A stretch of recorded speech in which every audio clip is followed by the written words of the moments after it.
Hello, and welcome to English Ingots, your go-to place for mastering English one lesson at a time. We are here to help you master the English language in simple, fun, and easy steps. Whether you're just starting or looking to perfect your skills, we've got something for everyone. You can download a free assessment worksheet or take a quick quiz to check your progress.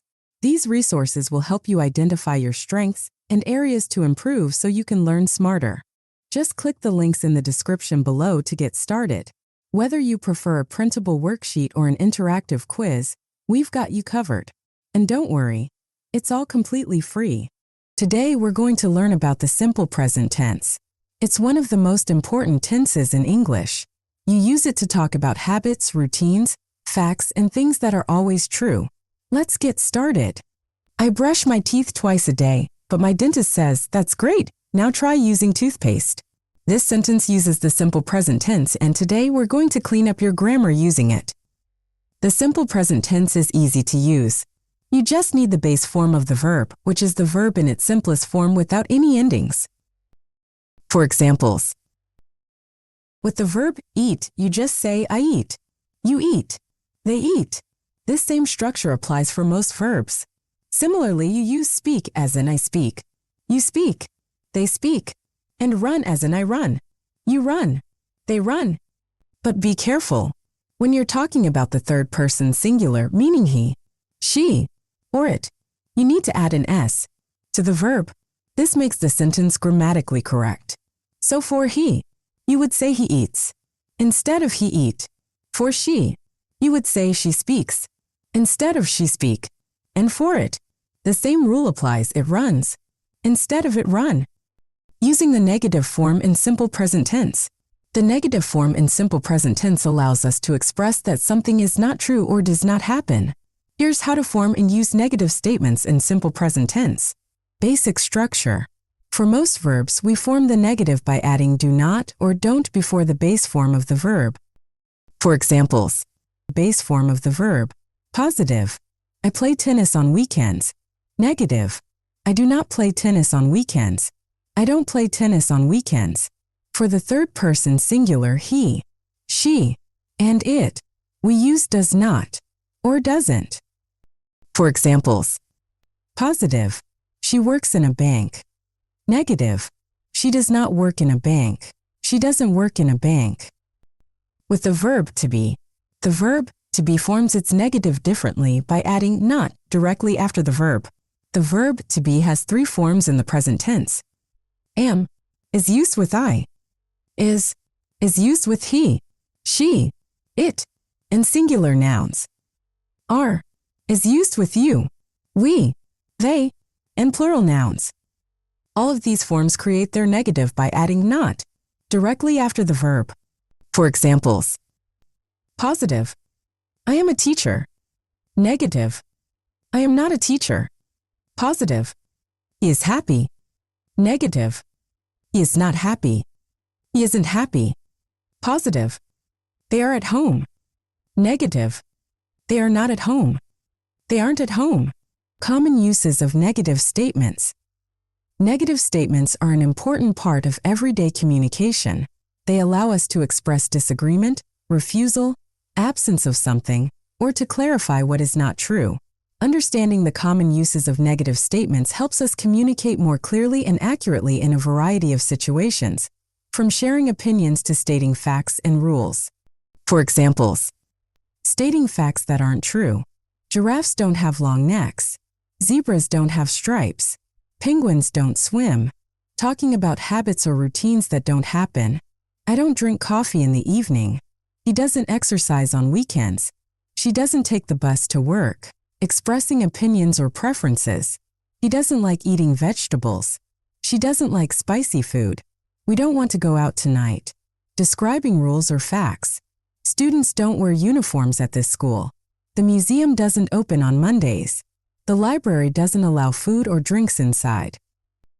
Remember that in negative sentences, we never use the S, ending on the main verb, as the auxiliary verb do, does, carries the grammatical information.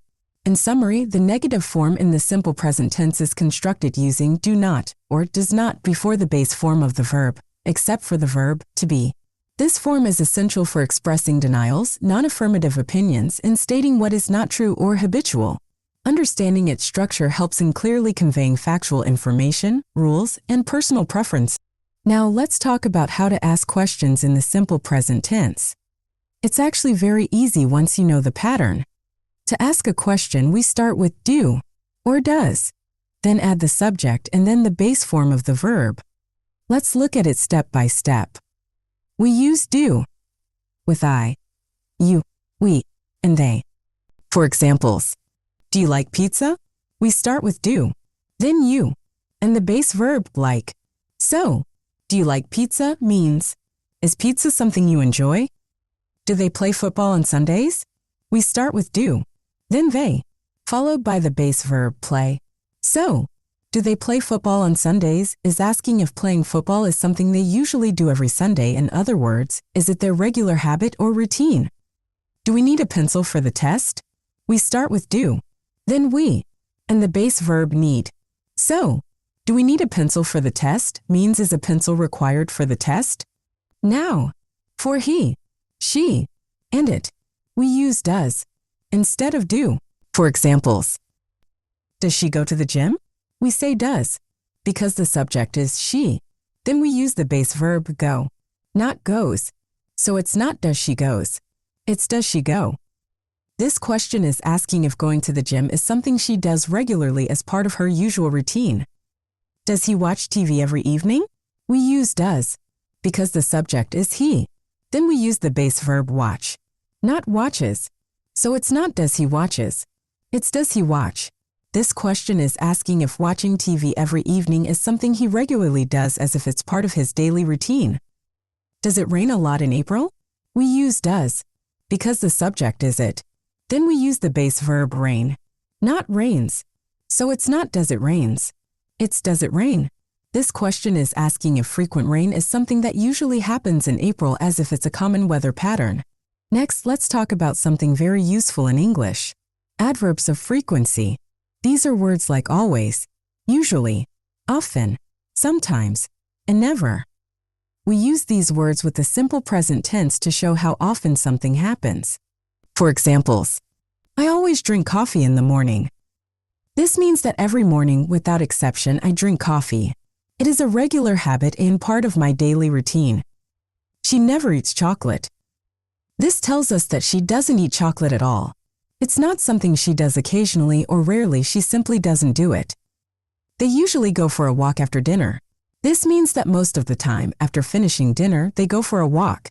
It's something they do regularly, though not necessarily every single day. He often plays video games on the weekend. This means that playing video games is a frequent activity for him during the weekend. He does it many times, but not always. We sometimes eat pizza on Fridays.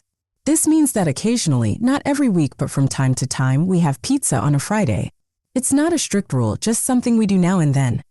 So, the next time you talk about your daily life, try using adverbs of frequency with the simple present tense. These adverbs are very useful because they help us describe our habits, routines, and things we do regularly or things we never do at all. It's a small adjustment, but it can make a big difference. Using them will make your English sound more natural, fluent, and confident. Keep practicing, and before long, using these adverbs will feel completely natural to you. Now let's put what we've learned into practice.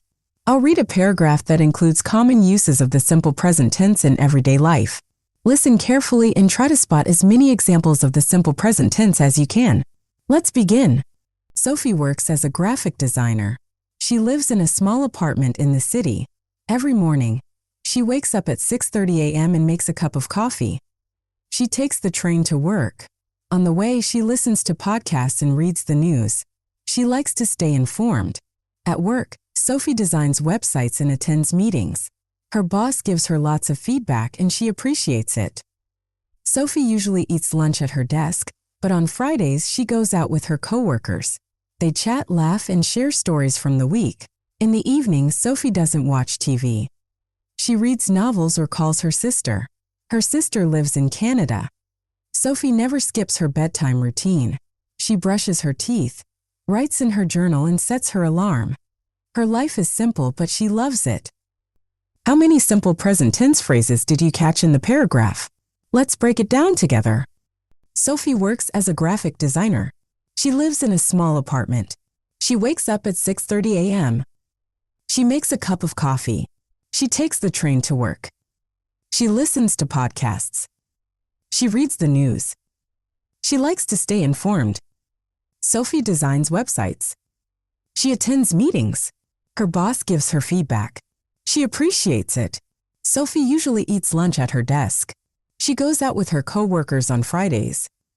They chat. They laugh. They share stories. Sophie doesn't watch TV. She reads novels. She calls her sister. Her sister lives in Canada. Sophie never skips her bedtime routine. She brushes her teeth. She writes in her journal. She sets her alarm. She loves her life. Great job learning with me today. If you want to practice even more, I've got something special for you. You can download a free quiz worksheet or take a fun interactive quiz to test what you've learned. Just click the link in the description below and keep learning. You've got this. We've now come to the end of our lesson. Thank you for joining me in this journey through the English language. If you found this lesson helpful, give it a thumbs up and subscribe to English Ingots for more clear and engaging grammar tutorials. And don't forget to hit the notification bell so you never miss a new lesson. Until next time, keep practicing and enjoying the beauty of English. Goodbye.